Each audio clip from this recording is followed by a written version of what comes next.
हल हाँ, ये चालू नहीं होता, इसमें आया नहीं अभी तक।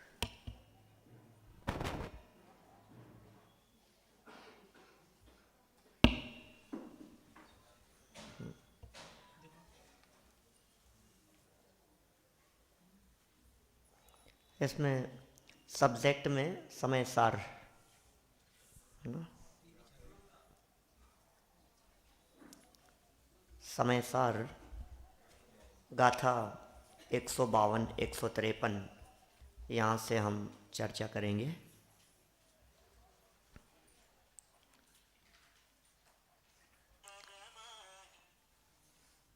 चलिए मंगलाचरण से शुरू करते हैं बात। जय श्री ओम नमः सिद्धेभ्य। ओम जय जय जय नमोस्तु नमोस्तु नमोस्तु। नमो हरिहंताणं, नमो सिद्धाणं, नमो आयर्याणं, नमो वज्रायाणं, नमो लोये सव्यसाहुणम्। वन्दितु सव्यसिद्धे ध्रुवमचलमणोऽवमं गतिं पते। वोच्छामि समय पाहुड मिणमो सुध केवली भणिदम्।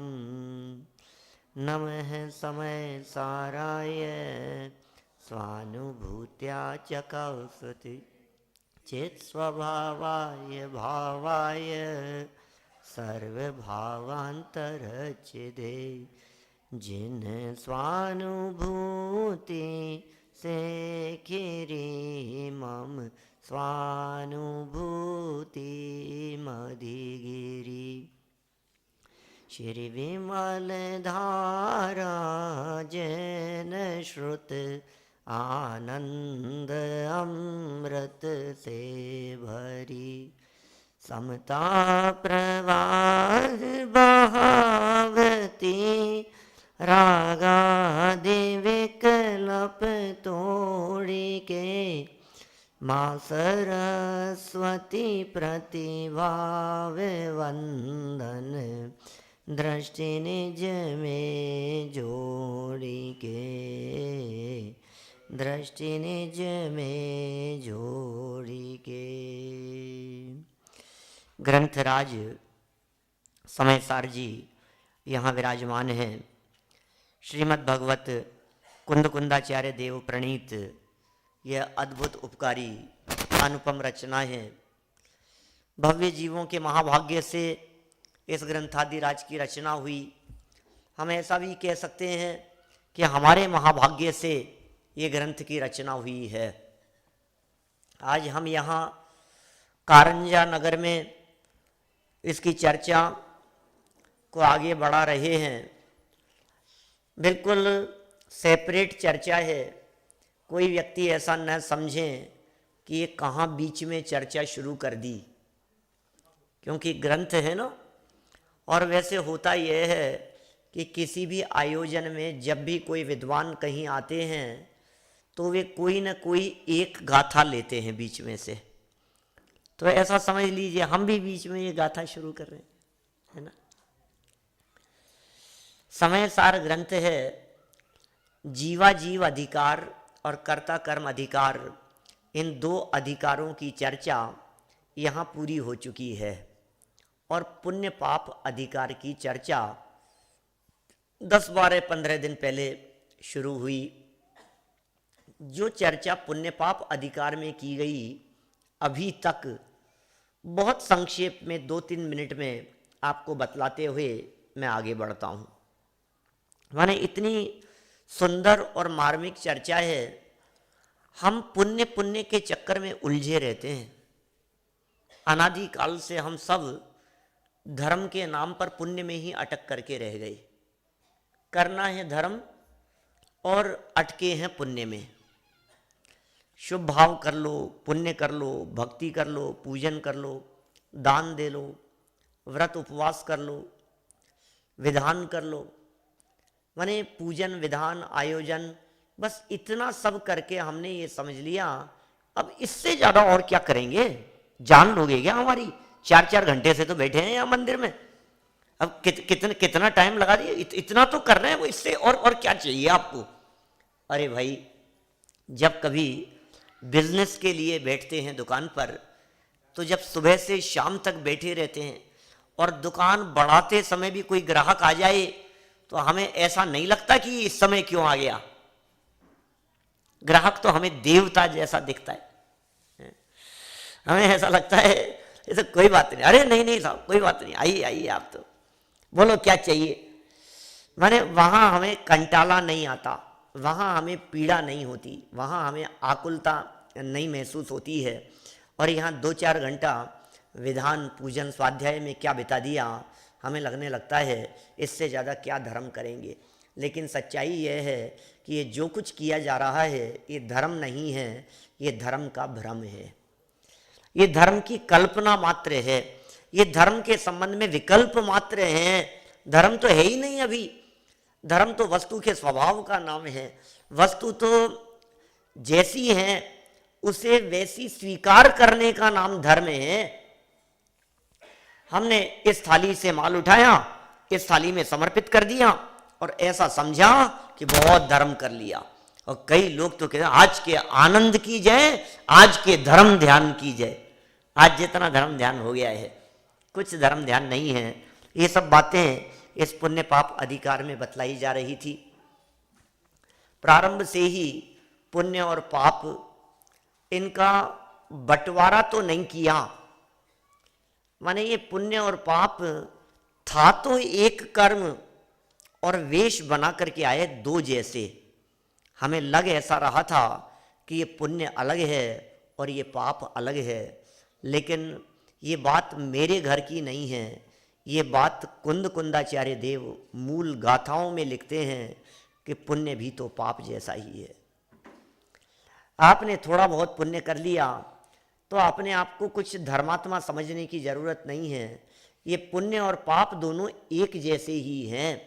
आपको लगेगा ये कैसी बातें करते हो आप, यहाँ आकर पाप और पुण्य दोनों को एक जैसा बताते हो। तो भाई हम नहीं बतला रहे हैं, ये आचार्य देव कह रहे हैं, ये वीतरागी संतों की वाणी है। इसे आपको कुंद कुंदाचार्य देव कह रहे हैं, ये समझ करके स्वीकार करना पड़ेगा। और दिगंबर जैन परंपरा में तो कोई ऐसा व्यक्ति नहीं होगा जो कुंद कुंदाचार्य देव को नहीं मानता हो। हम सब कुंद कुंदाचार्य देव को मानते हैं या नहीं मानते हैं? हाँ या ना? इतनी धीरे, बस इतना ही मानते हैं। मानते हैं ना कुंद कुंदाचार्य देव को सब, लेकिन कुंद कुंदाचार्य देव की मानते हैं क्या? क्या कुंद कुंदाचार्य देव को तो सब मान रहे हैं, सारे दिगंबर समाज वाले।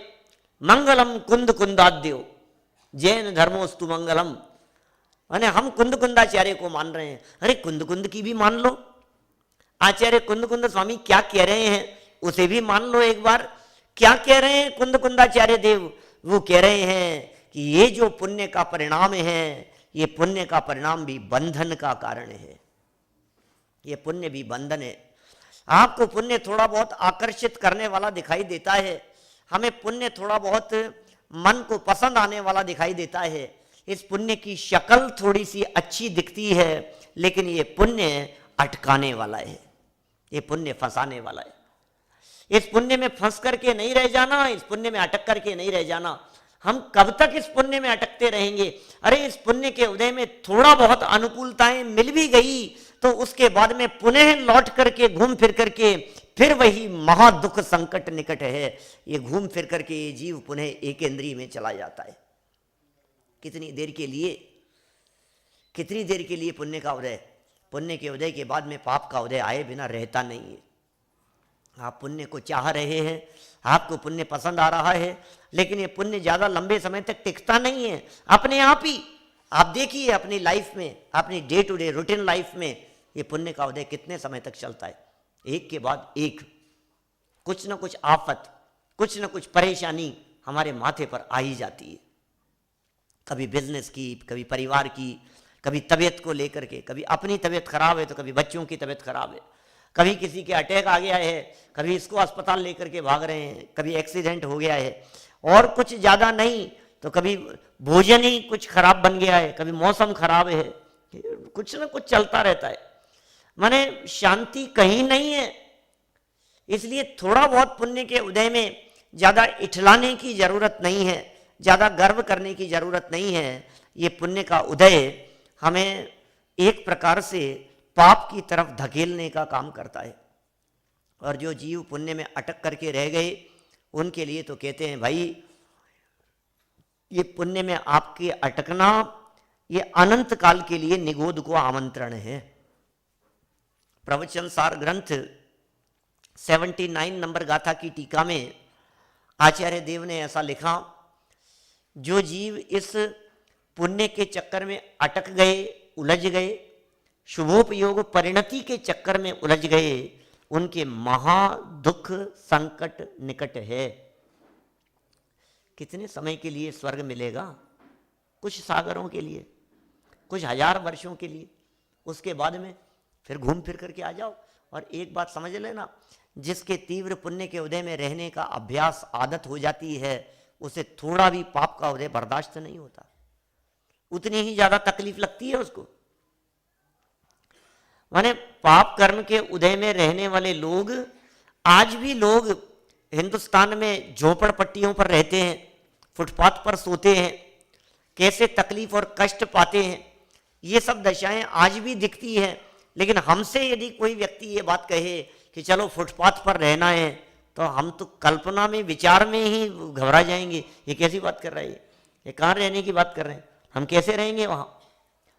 आज भी लोग बिना एसी के, बिना कूलर के, बिना पंखे के रहते हैं, जिनके पास में सर छिपाने के लिए छत नहीं है और वे मजे से सोते हैं चैन की नींद। हम कल्पना कर सकते हैं उस परिस्थिति की? क्यों? क्योंकि हमारी आदत हो गई है अनुकूलताओं में रहने की। देवगति में चले जाएं, अनुकूलताओं में जाकर के रहें, फिर वहां से प्रतिकूलताओं में आना ये थोड़ा कठिन हो जाता है। और ये कह रहे हैं भले ही देव में चले जाओ, लेकिन तहते चय थावर तन धरे, यूं परिवर्तन पूरे करे। इस तरह से परिवर्तन होते रहते हैं। चलिए, बहुत सारी बातें यहाँ हो गई थी। और कल जो हमारी चर्चा हुई है इस 151 नंबर गाथा के संबंध में, पीछे चर्चाएं आई, लोहे की बेड़ी के समान कहा, सोने की बेड़ी के समान कहा।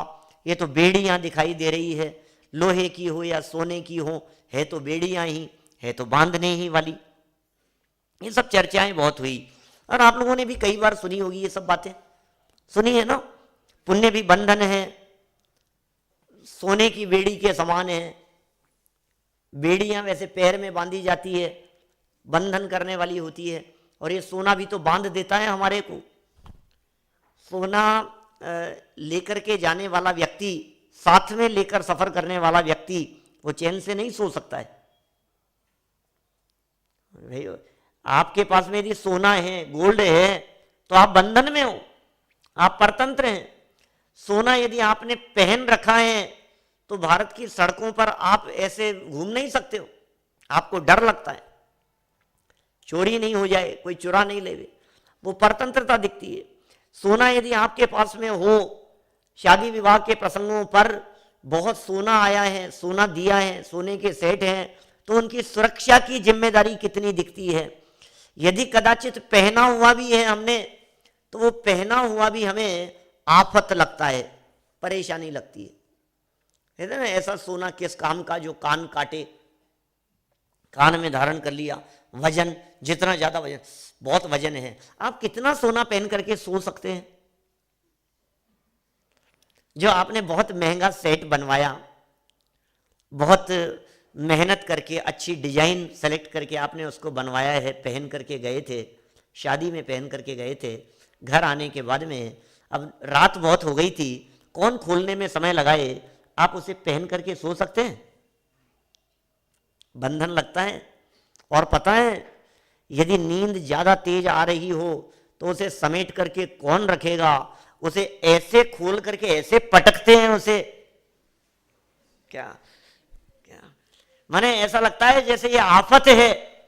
अरे भाई, ये सोने को आचार्य देव बेड़ी कह करके पुकार रहे हैं, बंधन कह करके यहां पुकारा गया है। लोहे और सोने दोनों ही को बेड़ी कह करके कहा। और दोनों से ही छूटने की बात यहाँ कही गई। अब इसी संबंध में कुछ और आगे बढ़ते हैं आचार्य देव। तो बोले साहब आप क्या कहना चाहते हो, पुण्य नहीं करें, क्या आप कहना चाहते हो? हम भक्ति नहीं करें, हम व्रत उपवास नहीं करें, हम दान नहीं देवें, आप चाहते क्या हैं? हम यदि व्रत नहीं करेंगे, भक्ति नहीं करेंगे, हम यदि ये सब व्रताधिक अंगीकार नहीं करेंगे, उपवास आदि नहीं करेंगे, तपस्चरण नहीं करेंगे, तो ऐसे मोक्ष की प्राप्ति हो जाएगी क्या? इनके बिना कैसे मोक्ष की प्राप्ति होगी? तो आचार्य देव कह रहे हैं भैया सुनो, 152 और 153 नंबर ये दो गाथाएं उत्थानिका में लिखा। अब आगामी गाथाओं में यह बताया जा रहा है कि ज्ञान मोक्ष का कारण है और अज्ञान बंध का कारण है, यह नियम है। गाथाओं का पद्यानुवाद इस प्रकार है, मतलब पद्यानुवाद नहीं पढ़ के पहले गाथाएं बोलेंगे और फिर पद्यानुवाद बोलेंगे। ग्रंथ आप लोगों के पास में है, पेज नंबर है 248, 248 नंबर पेज, ऊपर गाथाएं लिखी है, बोल सकते हैं सब। परमाटी दो अटी हो दो जो कुणदि तवं वदं च धारे दी तम सवं बाल तवं बाल वदं वेन्ति संवनु वदनीय वाणी धरन्ता शीलाणि तहा तवं च कुवन्ता परमट्ठ बाहिराजे निर्वाणं तेन विन्दन्ति।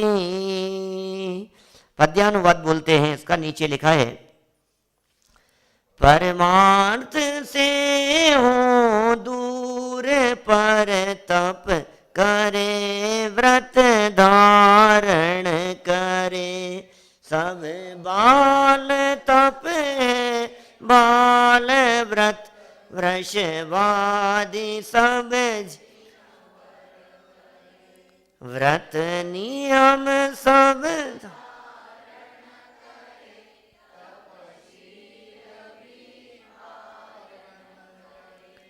पर दूर हो परमार्थ से ना मुक्ति की प्राप्ति करें। अरे भाई कितना सरल शब्दों में ये बात कह रहे हैं। परमार्थ से यदि आप दूर हैं, परमार्थ से दूर माने 151 नंबर गाथा में भरत भाई कल चर्चा की थी, पिछले 2-3 दिन हमने चर्चा की है। 151 नंबर गाथा में परमार्थ को बतलाया है। परमार्थ माने अपना शुद्ध आत्मा, परमार्थ माने चैतन्य आत्म तत्व। आत्मा को तो जाने नहीं और क्या करें, पर तप करो, व्रत धारण करो। बोले कुछ हासिल होने वाला नहीं है। निज आत्मा जाने नहीं अर पुण्य ही करता रहे तो सिद्ध सुख पावे नहीं संसार में फिरता रहे। निज आत्मा जाने नहीं क्या तो सिद्ध सुख से प्राप्त होगा नहीं, हो सकता है। व्रत प्रतिमा उपवास नियम संयम कुछ भी ले लो, लेकिन आत्मा को नहीं जाना आपने, बस एक चीज मिस है, तो फिर आपने कुछ भी किया हो बोले ये सब बेकार है। आपको यदि यहां से विदेश जाना है, परदेश जाना है और आपको फ्लाइट पकड़नी है मुंबई जाकर के, पूरी पैकिंग हो गई, सब काम हो गया, सारे अच्छे से पैकिंग कर ली, महीने भर से तैयारी चल रही थी और सब सामान लेकर के पैकिंग करके फ्लाइट पकड़ने के लिए कारंजा से मुंबई चले गए। एयरपोर्ट पर पहुंचे और उन्होंने पूछा कि लाओ भाई पासपोर्ट कहाँ है तुम्हारा? बोले बस वो ही रह गया, बाकी सब है तैयारी, बाकी पूरी तैयारी है, पैकिंग है, कपड़े हैं, सामान है, सब चीजें हैं, बस पासपोर्ट नहीं है। तो क्या होगा बोलो? वापस फ्लाइट छूट गई। कारंजा से मुंबई कितने घंटे लगते हैं? अब नहीं मिलेगी आपको फ्लाइट वहां, अब तो निपट गया काम। 12 घंटे आना, 12 घंटे जाना, 24 घंटे के अंदर आप आओगे जाओगे। अब नहीं हो सकता है कुछ भी, अब आपको फ्लाइट नहीं मिल सकती है। इसका मतलब आपने सब कुछ किया लेकिन करने योग्य काम नहीं किया तो सब बेकार हो गया। और मैं आपसे पूछता हूं, दूसरा सामान पैकिंग कुछ भी नहीं लेकर के जावें और पासपोर्ट यदि साथ में है और वीजा लगा हुआ है तो आप जा सकते हैं या नहीं? टिकट हाथ में है तो जा सकते हैं, उन्हें जरूरत नहीं है। वो व्यक्ति ये नहीं पूछेंगे आपसे एयरपोर्ट पर कि आपका सामान कहां है, कि नहीं लाए हम सामान, नहीं है हमारे को जरूरत, एक हैंड बैग पर्याप्त है, हाथ में बैग पर्याप्त है, बस इतना में सामान, और बोले नहीं नहीं जरूरत नहीं है हमारे को, सब वहां मिलेगा हमारे को, जहां पहुंचेंगे वहां हमारे को सब व्यवस्था मिलेगी। आप देखिए, जो चीज इंपॉर्टेंट है बस उसका होना जरूरी है और बाकी गैर जरूरी चीजें हैं। यहां व्रत की बात कर रहे हैं, तपश्चरण की बात कर रहे हैं, और आचार्य देव कह रहे हैं तुमने आत्मा को जाना या नहीं ये बतलाओ। बोले आत्मा तो नहीं जाना, बस इतना ही रह गया, बाकी उपवास बहुत किए। मेरा बायोडेटा देखो आप, मैंने साल भर में 6 महीने के उपवास किए। आप देखो मैंने कितने व्रत ले लिए हैं, आप देखो मैंने कितना तपश्चरण किया है, मैंने कितना परिश्रम किया है। बोले रिजेक्ट कर दो इसको, तो ये सब काम नहीं आएगा। बोले कुछ काम आने वाला नहीं है। कितना सुंदर पहली ही लाइन में कह दिया, परमार्थ से हो दूर पर तप करे व्रत धारण करे, सब बाल तप है बाल व्रत वृष वादी सब जिनवर कहे। वृषवादी सब जिनेंद्र भगवान ये कह रहे हैं कि तुमने जो कुछ भी किया है ये सब बाल तप है, बच्चों जैसे काम कर रहे हो तुम, समझदारी जैसा काम किया ही नहीं तुमने। जो असली काम था उस काम को छोड़ दिया, अब ये काम कुछ काम में आने वाले नहीं है, सब बाल तप कह करके पुकारे हैं। आप देखिए इनके बिना भी निर्वाण की प्राप्ति हो जाती है। भरत जी ने कितने व्रत किए थे, भरत जी ने 28 मूल गुणों में से कितने पालन किए थे। मुनि बने भरत चक्रवर्ती, जब उन्होंने दीक्षा ली तो दीक्षा लेने के बाद, मुनि बनने के बाद कितने मूल गुणों का पालन किया। खड़े खड़े आहार तो लिया होगा उन्होंने,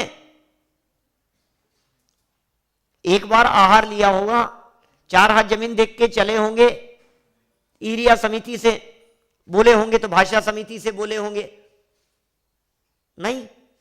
आदान निक्षेपण प्रतिष्ठापन कुछ भी नहीं किया। 28 मूल गुणों में से एक भी मूल गुण का पालन नहीं किया, और फिर भी मुनि, सच्चे मुनि, तुम हमेशा ये कहते रहते हो 28 मूल गुण होने चाहिए, बिना मूल गुणों का देखो भैया 28 मूल गुण होने चाहिए, लेकिन 28 मूल गुण पालन करने में आवे ये कोई जरूरी नहीं है। संकल्प तो भरत जी भी यही लेकर के बैठे थे कि 28 मूल गुणों का पालन करेंगे, लेकिन उसके बावजूद जिसने अपने आत्मा को जाना उसमें सारे 28 मूल गुण गर्भित हो गए। अब कुछ और की जरूरत नहीं है। कौन कौन से मूल गुण चाहिए? अरे नहीं नहीं, मैं यदि आहार के लिए नहीं निकलूंगा, एक टाइम भोजन नहीं करूंगा तो कैसे मुनि होऊंगा? अरे अंतर मुहूर्त में केवल ज्ञान की प्राप्ति कर ली उन भरत जी ने, और ऋषभ देव को 6 महीने लग गए। 6 महीने तो उठे ही नहीं थे, फिर 6 महीने रोजाना चक्कर लगाते रहे, 7 महीने और कुछ दिन तक, कितना लंबा समय लग गया ऋषभ देव स्वामी को। ये कह रहे हैं भैया व्रत नियम सब धारण करो। आगे 153 नंबर गाथा में क्या कहा? व्रत धारण करो, नियम धारण करो, सब धारण कर लो, तप धारण करो, तप का पालन करो, शील का पालन करो, लेकिन पर दूर हो परमार्थ से, ना मुक्ति की प्राप्ति करें। आपको कुछ समझ में आ रही है बात? क्या कह रहे हैं ये? कुछ भाषा समझ में आ रही है मेरे को? हिंदी समझते हैं आप लोग? समझते हैं ना? मैं बहुत धीरे बोल रहा हूं मैं, फिर भी समझ में नहीं आए तो फिर क्या करें? सबके समझ में आता है ना हिंदी। आप कितने उपवास किए? आप लोगों ने उपवास किए पहले कभी? उपवास किए हैं सबने? हाँ उपवास तो किए हैं भाई, उपवास तो किए हैं। तो कितनी निर्जरा हुई होगी? नहीं, जो व्यक्ति जितने उपवास करेगा उसका मोक्ष उतना पास में आएगा, ऐसा लगता था। नरकों में तो 10-10 हजार वर्ष के उपवास हैं, मिनिमम 10,000 वर्ष के उपवास हैं। आप सोचिए, माने अनशन यदि 6 महीने भी लगातार करे, 1 साल भी करे, तो मोक्ष की गारंटी नहीं है। और आत्म स्वरूप का ध्यान अंतर मुहूर्त यदि होवे तो निर्वाण की गारंटी है। हमें लग रहा है उपवास तो करना ही पड़ेगा, व्रत तो लेने ही पड़ेंगे। मैं झूठे उपवास की बात नहीं कर रहा हूं, मैं उस उपवास की बात नहीं कर रहा हूं जो उपवास दिखावा हो, प्रदर्शन हो। सच्चे उपवास की बात कर रहा हूं। मैं तो ऋषभदेव स्वामी जैसों की बात कर रहा हूं। मुनि ऋषभदेव, कितना समय लग गया उनको उपवास करते हुए, फिर भी निर्वाण नहीं, फिर भी 1000 वर्ष लग गए। शिरीष भाई, दीक्षा लेने के बाद 6 महीने तो ऋषभदेव स्वामी उठे ही नहीं, और 7 महीने और 9 दिन वे रोजाना आहार के लिए चक्कर लगाते रहे। 7 महीना और 9 दिन, टोटल 13 महीने और 9 दिन लगे उनको। फिर उनका पारणा हुआ, फिर उसके बाद में फिर उनको ध्यान करते रहे, उपवास करते रहे, फिर पारणा हुआ, फिर उपवास करते रहे। 1000 वर्ष लग गए उन्हें केवल ज्ञान की प्राप्ति करने में। 1000 वर्ष में केवल ज्ञान हुआ उनको। और भरत चक्रवर्ती को एक भी उपवास नहीं किया। अरे उपवास से यदि निर्जरा होती हो, यदि उपवास निर्जरा का मूल कारण हो, तो तिर्यंच गति के जीव भी भूखे बहुत समय रहते हैं। पशु पक्षी बहुत लंबे समय तक भूखे रहते हैं। नारकी जीव तो हजारों वर्ष तक कुछ नहीं खाते हैं। देवगति के जीवों को तो हजारों वर्ष तक कंठ से अमृत भी नहीं झरता। जिन देवों की आयु 33 सागर की है, 33,000 वर्ष में एक बार गले से अमृत झरता है। 33,000 वर्ष बाद में, कैसी बात कर रहे हो? तो 33,000 वर्ष तक भोजन का विचार भी नहीं आता है उनको। 1-2 वर्ष नहीं, 1000 वर्ष नहीं, 33,000 वर्ष, 20,000 वर्ष, 15,000 वर्ष, जितने सागर की आयु होगी उतने 1000 वर्ष तक भोजन का विचार भी नहीं आ रहा है। और फिर भी निर्जरा कितनी है? बोले निर्जरा तो 0 है, निर्जरा ही नहीं उनको। तो इसका मतलब उपवास निर्जरा का कारण नहीं है। तो निर्जरा का कारण क्या है? बोले आत्म ध्यान निर्जरा का कारण है। कितना फर्क है। सारी दुनिया उपवास करने वाले को तपस्वी समझ रही है। सारे जगत में ये समझा जा रहा है जितने उपवास होंगे, जितने व्रत होंगे, जितना नियम अंगीकार करेगा, जितना शील संयम का पालन करेगा, उतना जल्दी मोक्ष होगा। कितनी बड़ी गलतफहमी में है हम। यहां से माइंड को साफ करने की जरूरत है, ब्रेन वॉश करने की जरूरत है। आलोक जी भाई साहब, हम कहां जी रहे हैं और आचार्य देव क्या बतला रहे हैं, वीतरागी संतों ने बातें क्या कही है। चलो कोई बात नहीं, सच्चा करें हम तब तो ठीक है। सच्चे की बात कर रहे हैं। ऋषभदेव स्वामी सच्चे ही थे। बाहुबली स्वामी को 12 महीने लग गए, बोले कुछ नहीं। हित मित प्रिय वचन तो बोले होंगे, नहीं बोलने की जरूरत ही नहीं है। बस एक ही हेतु देना चाहते हैं, आत्मा को जाना उसने सब जान लिया, और आत्मा को नहीं जाना उसने कुछ भी नहीं जाना। ख्याल में आ रही है बात? आत्मा को जानना है भाई साहब। आत्मा सुनने से डर तो नहीं लगता है किसी को? आत्मा सुनने से डर तो नहीं लगता है ना? मेरे से बोले अभी शिरीष भाई कि आपकी वो आत्मा वाली बात जरूर बतलाना। आप क्या? मैंने कहा कौन सी आत्मा वाली बात बतलानी है? जगह जगह जाकर के चर्चाएं करता हूं। सुना आप लोगों ने कभी आत्मा की बात सुनी है? मैं इधर से ही, कहां से, कोल्हापुर से जा रहा था। आपके महाराष्ट्र कोल्हापुर कितना दूर है? हेरले नहीं, हेरले तो मंदिर ही नहीं था उस समय। 2005 में प्रशिक्षण शिविर लगा था, और शिविर के बाद हम लौट करके जा रहे थे भाई साहब, अजीत जी भाई साहब, हम लौट करके जा रहे थे। मैं था, मदर फादर साथ में थे, पिताजी साथ में थे, और रास्ते में हम लोग ट्रेन में चर्चा करते हुए जा रहे थे। अब अपने धर्म की चर्चाएं चले, स्वाध्याय की बातें चले, और आत्मा शब्द बीच में नहीं आए ऐसा तो होता ही नहीं है। आत्मा तो आएगा ही। आत्मा की चर्चा, बीच में चर्चा चली, आत्मा के बारे में। आपको आश्चर्य होगा जानकर के, सामने ट्रेन में एक सज्जन बैठे हुए थे और मेरे को चर्चा लगभग जब पूरी हो रही थी और हम जब तैयारी करने लगे बिस्तर बिछाने की, 9 साढ़े 9 बजे के आसपास का समय होगा, वे बोले मेरे से, भैया एक बात बतलाओ मेरे को। मैंने कहा बोलो भाई, क्या कहना है? बोले मुझे ये कहना है कि रात का समय है, ट्रेन जंगल से होकर के गुजर रही है, आप लोग आत्मा की बातें करते हो, आपको डर नहीं लगता क्या? जंगल में से जा रहे हैं, यहाँ से सुनसान इलाका है और यहाँ जंगल में तो कहीं भी आत्माएं हो सकती है, तो आत्मा आत्मा को याद करो, कोई आत्मा आ जाए तुम्हें डर नहीं लगता है क्या? आप सच मानिए, जनवाणी सामने है, जब ऐसा मेरे से कहा तो मुझे पता नहीं लगा कि ये कहना क्या चाहता है। दिमाग की ट्यूबलाइट नहीं जली कि क्या रहा है आत्मा, आत्मा में डरने का क्या काम, तो रोज आत्मा की चर्चा करते हैं। फिर तो जैसे ही दिमाग में वो बत्ती जली, एक आध मिनट में मैंने कहा अच्छा, ये आत्मा मतलब भूत प्रेत समझते हैं, ये प्रेत आत्मा की बातें समझते हैं। अनजान लोग धर्म पढ़ते ही नहीं है, समझते ही नहीं है। और इनकी भी क्या गलती है, टीवी की स्क्रीन पर आत्मा इधर से उधर ऐसे आत्माएं चलती भटकती हुई से दिखाते हैं। सफेद कपड़े पहने हुए कोई लेडी इधर से उधर जाएगी और ऐसे हवा चलेगी तेजी से, बोले आत्मा जा रही है। तो जंगल दिखाएंगे, ऐसी अलग तरह की आवाजें आएगी, आत्मा। तो आत्मा माने कोई भूत प्रेत समझते हैं, ऐसा आप लोग तो नहीं समझते हैं। ऐसा आप लोगों ने ऐसा तो आत्मा नहीं समझा है ना। और उसके 2-4 महीनों बाद में, कुछ समय बाद में हमारे घर पे एक मेहमान आए। मैं उनको रुकाने के लिए रूम में ले गया, 10 साढ़े 10 बजे के आसपास का समय होगा, और मैंने उनसे सहज ही पूछ लिया। मैंने कहा भाई साहब आप रूम में अकेले रुक लेंगे कि मैं साथ में आऊं? बोले नहीं नहीं पंडित जी कोई दिक्कत नहीं है। मैंने कहा वैसे चिंता की बात नहीं है, हमारे घर में 5 आत्माएं हैं। बोले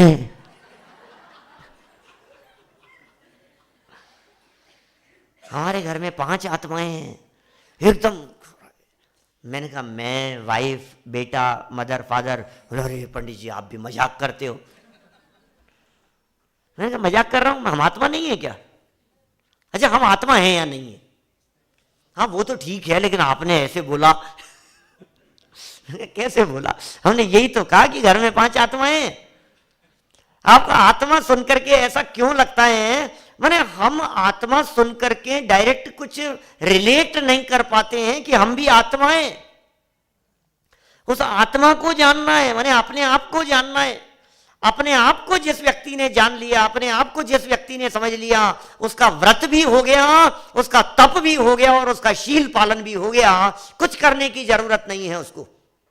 तो फिर साहब व्रतादि का अंगीकार करने की जरूरत नहीं है, व्रत शील आदि का पालन करने की जरूरत नहीं है। फिर तो मुनि बने बिना ही मोक्ष हो जाएगा ना? नहीं भैया ऐसा नहीं होगा। मुनि बने बिना तो मोक्ष की प्राप्ति नहीं होगी। आपको निर्वाण की प्राप्ति करने के लिए, आपको मोक्ष मंजिल प्राप्त करने के लिए ये तन से कपड़े तो उतारने ही पड़ेंगे। हाथ में पीछी कमंडल तो जरूरी है। बिना पीछी कमंडल लिए कोई व्यक्ति निर्वाण की प्राप्ति कर ले वे, ऐसा होता नहीं है। और यदि मैं सिद्ध भी कर दूं कि हो जाता है तो आप आश्चर्य मत करना, क्योंकि हमारे तीर्थंकर परमात्माओं के हाथ में पीछी कमंडल नहीं होता है। तो बिना पीछी कमंडल के भी उन्हें निर्वाण की प्राप्ति हो जाती है। तीर्थंकर के जीव होते हैं ना, निहार होता नहीं है उनके, तो कमंडल की जरूरत नहीं है। उनका शरीर इतना सुकोमल होता है कि उन्हें पीछी की जरूरत नहीं होती। पीछी कमंडल नहीं होता तीर्थंकरों के जीवों के पास में। कदाचित पीछी की चर्चा कहीं आई हो तो स्वीकार कर ले, लेकिन कमंडल तो नियम से होता ही नहीं है। तो क्या जरूरत है पीछी कमंडल की? लेकिन फिर भी जन सामान्य को जब भी दीक्षा लेवें, पीछी कमंडलधारी होना ही पड़ेगा, इसके बिना तो निर्वाण नहीं मिलेगा। तो फिर यहां ये कह रहे हैं सब बाल तप हैं, बाल व्रत हैं, सब पालन करो, कुछ होने वाला नहीं है। कि भाई एक चीज मिस कर दी आपने बीच में। बोले क्या है? कि परमार्थ से दूर हो गए हो इसलिए सब बेकार है। परमार्थ यदि आपके साथ में है, परमार्थ माने वो परम पदार्थ, परमार्थ माने त्रिकाली ध्रुव आत्म तत्व, परमार्थ माने वो चैतन्य आत्मा जो इस देह देवालय में विराजमान है, परमार्थ माने वो भगवान स्वरूप विराजमान है अंदर, जिसके अवलंबन से, जिसके दर्शन का नाम सम्यक दर्शन है, जिसके जानने का नाम सम्यक ज्ञान है, जिसमें लीनता का नाम सम्यक चारित्र है। आलोक भाई, उसमें लीनता, उस आत्मा में लीनता, अपने आत्मा में लीनता का नाम सम्यक चारित्र है।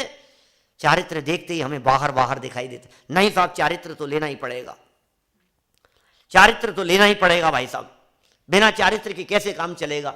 आप बिना चारित्र की, ये लोग बातें तो बहुत करते हो तुम लोग, चारित्र बिल्कुल नहीं है। बिना चारित्र के मोक्ष हो जाएगा क्या? नहीं होगा। लेकिन चारित्र कहां होता है ये बतला दो जरा हमें।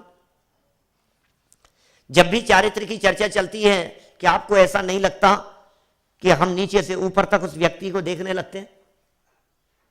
हमने कहा इनका चारित्र बहुत अच्छा है, तो आप क्या देखते हैं? कैसे चलते हैं, अरे देखो रात को पानी पीते हैं, इनका चारित्र तो बिल्कुल नहीं है। देखो इनका खान पीन, नरे नहीं बाजार का नहीं खाते, मर्यादित लेते हैं, शुद्ध सात्विक भोजन करते हैं, इनका तो चारित्र बड़ा गजब का है। इसका मतलब चारित्र के नाम पर आपको बाहरी प्रवृत्ति ही दिखाई देती है, चारित्र के नाम पर आपको उनका चलना फिरना ही दिखाई देता है, चारित्र के नाम पर क्या बोलते हैं, क्या खाते पीते हैं यही दिखता है। लेकिन क्या इसका नाम चारित्र है? दर्शन, ज्ञान, चारित्र, ये तो आत्मा के गुण है ना, आत्मा के गुण है। अब मैं आपसे पूछूं जरा कि दर्शन कहां होगा, ज्ञान कहां होगा? ज्ञान का सद्भाव कहां है भाई साहब? ज्ञान किताब में होता है, ज्ञान बोलने में होता है, ज्ञान सुनने में होता है। अरे ज्ञान तो आत्मा का गुण है, आत्मा में पाया जाएगा। सीधी सी बात है ना, कितना सरल भाषा में बात कर रहा हूं मैं, सुनना जरा ध्यान से। ज्ञान आत्मा का गुण है, आत्मा में पाया जाता है। श्रद्धान किसका गुण है? श्रद्धान कहां मिलेगा? श्रद्धान किसी का नाम हो, हमारे घर के बच्चे का एक नाम श्रद्धान है, कहां मिलेगा श्रद्धान? बोले वहां घर पे। अरे नहीं, श्रद्धान नाम का गुण वो कहां मिलेगा? बोले आत्मा में। ज्ञान नाम का गुण आत्मा में, दर्शन नाम का गुण आत्मा में, श्रद्धा नाम का गुण आत्मा में, तो चारित्र नाम का गुण कहां है? बोले शरीर में, ही शरीर में। जब दर्शन, ज्ञान, श्रद्धान ये सब आत्मा के गुण आत्मा में पाए जाते हैं, तो चारित्र नाम का गुण भी आत्मा का गुण है, आत्मा में मिलेगा। भाई साहब आत्मा की परिणति का नाम है चारित्र। बाहर में चारित्र नहीं होता, बाहर में चारित्र का प्रदर्शन होता है। चारित्र तो अंदर में होगा। चारित्र तो आत्मा के चारित्र गुण की पर्याय है। एक चारित्र नाम का गुण है अंदर में, उस चारित्र नाम के गुण की जो परिणति, जो पर्याय है, वो चारित्र कहलाती है। बाकी खान पीन लोक व्यवहार में जिसे दुनिया चारित्र कहती हो सो कहते रहो, लेकिन असली चारित्र तो अंतर की परिणति का नाम है, स्वरूप में विश्रांति का नाम है, आत्म स्वभाव के अवलंबन का नाम है।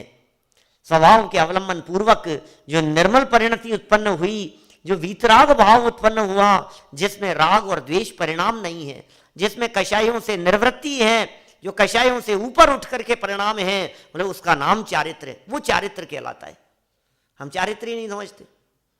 देखो यहां क्या कह रहे हैं, बड़ी सुंदर दो गाथाएं हैं और दोनों गाथाओं का अर्थ कितना सरल है। वापस बोलते हैं अपन पद्यानुवाद, सब लोग मिलकर के बोलेंगे। परमार्थ से हो दूर पर तप करे, व्रत धारण करे, सब बाल तप है बाल, व्रत वृष भादि सब जिनवर कहे। व्रत नियम सब धारण करे, तप शील भी पालन करे, पर दूर हो परमार्थ से ना मुक्ति की प्राप्ति करें। देखिए अनुवाद लिखा है नीचे पंक्तियों में। परमार्थ से अस्थित, परमार्थ में अस्थित, अस्थित माने परमार्थ में जिसकी जो स्थित नहीं है, परमार्थ को जिसने पहचाना नहीं है। परम अर्थ, अर्थ माने होता है वस्तु, और परम माने उत्कृष्ट वस्तु।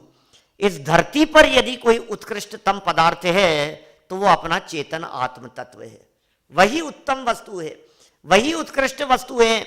इसलिए परमार्थ में अस्थित स्थित नहीं हुआ, आत्मा में स्थित नहीं हुआ।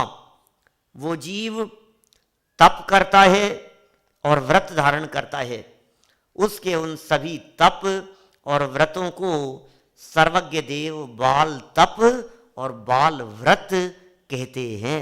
देखिए बाल मतलब अज्ञान जन्य, तप कर रहा है ना वो व्यक्ति, तो उसे तपस्वी कहेंगे कि नहीं कहेंगे? किसी व्यक्ति ने व्रत लिए हैं तो उसे व्रती कहेंगे या नहीं कहेंगे? व्यवहार है, उसे व्रती कहना व्यवहार है, लेकिन परमार्थ से उसके व्रत नहीं है। ये बात देखो, ऐसा नहीं है कि हम लोगों के आमनाय में, परंपरा में, हमारे साथियों में इस तरह का व्यवहार नहीं चलता हो।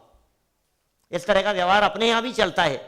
ब्रह्मचारी है ना अपने यहाँ, तो ब्रह्मचारी तो 5वें गुणस्थानवर्ती होते हैं ना। ब्रह्मचर्य अणुव्रत होगा, ब्रह्मचर्य प्रतिमा होगी, या ब्रह्मचर्य महाव्रत होगा।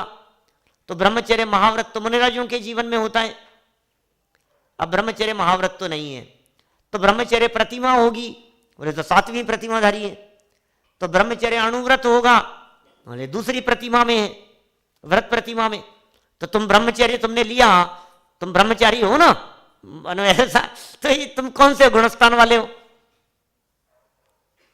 जो भी अपने यहां ब्रह्मचारी हैं, किसी भी नाम लेना ठीक नहीं है, लेकिन किसी भी ब्रह्मचारी जी की बात कीजिए, क्या वे अपने आप को पंचम गुणस्थानवर्ती मानते हैं? या क्या दुनिया या समाज या आप लोग उन्हें पंचम गुणस्थानवर्ती मानते हैं? अजीत जी भाई साहब, पंचम गुणस्थानवर्ती तो नहीं है, तो फिर ब्रह्मचारी कैसे ब्रह्मचारी है बतलाओ? क्योंकि हमारे यहां तो ब्रह्मचर्य या तो दूसरी प्रतिमा में या 7वीं प्रतिमा में, और या ब्रह्मचर्य महाव्रत। तो मुनि तो है नहीं, अब गृहस्थ हैं तो या तो 7वीं प्रतिमा वाले होंगे कि दूसरी प्रतिमा वाले होंगे, इससे पहले तो ब्रह्मचर्य होता नहीं है। लेकिन फिर भी हम सब उन्हें ब्रह्मचारी कहकर के पुकारते हैं। गुरुदेव श्री ने कितने लोगों को ब्रह्मचर्य व्रत दिया, ब्रह्मचर्य व्रत लिया भी, और वे भी ब्रह्मचारी कहलाते हैं, और हम भी उन्हें ब्रह्मचारी कहते हैं। तो ये कह रहे हैं भाई ये सब बाल व्रत हैं। सम्यक्त्व के बिना आचार्य देव भी कह रहे हैं ना, व्रत धारण करें, लिख तो रहे हैं ये भी, व्रत धारण करें, तप पालन करें, शील पालन करें, ये सब बातें लिखी तो हैं। इसका मतलब व्रत, शील, तप आदि का पालन किया जाना संभव तो है, तब तो लिखा है यहां, लेकिन सच्चे नहीं है वे। उन्हें बाल तप और बाल व्रत कहकर के पुकारा गया है। देखिए यहां क्या लिखा है, सर्वज्ञ देव बाल तप और बाल व्रत कहते हैं। भैया ये जितने भी व्रत तुम अंगीकार कर रहे हो ये सब बाल व्रत हैं, बच्चों जैसे हैं, बस बच्चों जैसी चेष्टाएं हैं, जो परमार्थ से बाह्य हैं। माने परमार्थ जिनके नहीं है, परमार्थ को जिन्होंने साधा नहीं है, ऐसा समझ लीजिए निज आत्मा नहीं जाना, बाकी सब कर लिया।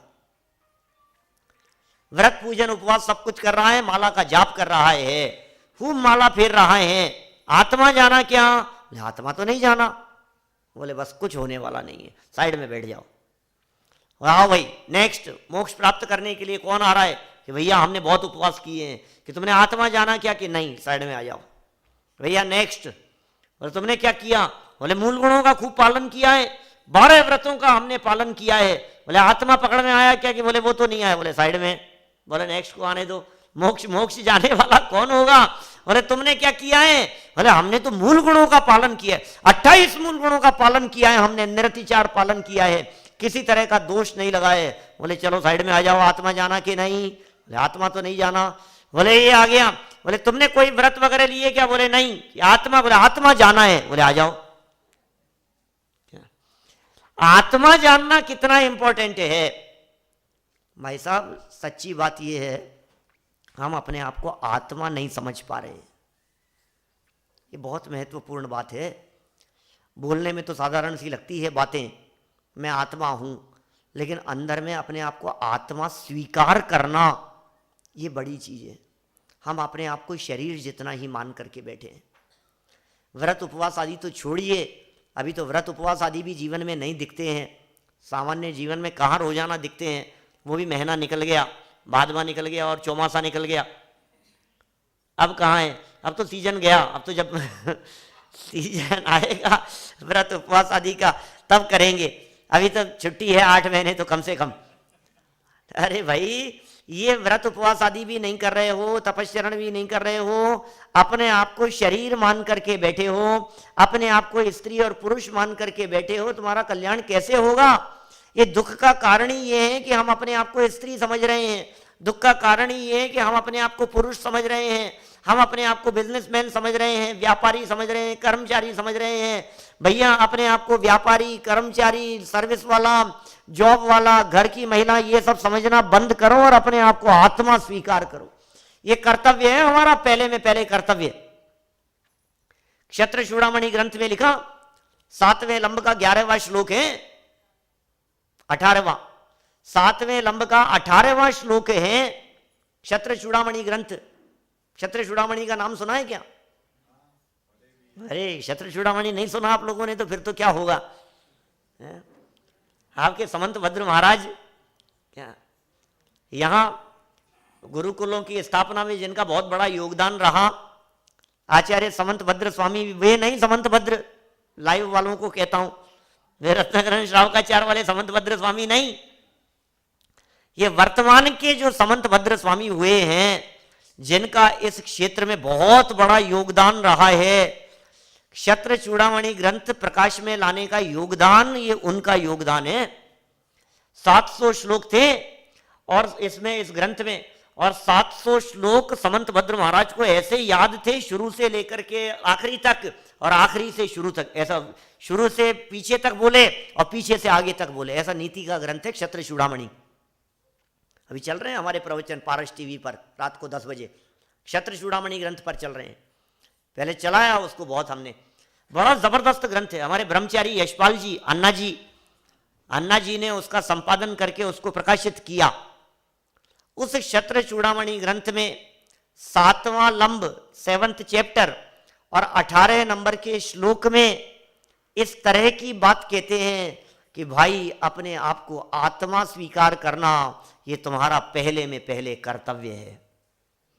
आपका क्या कर्तव्य है भाई साहब? आपका क्या कर्तव्य है?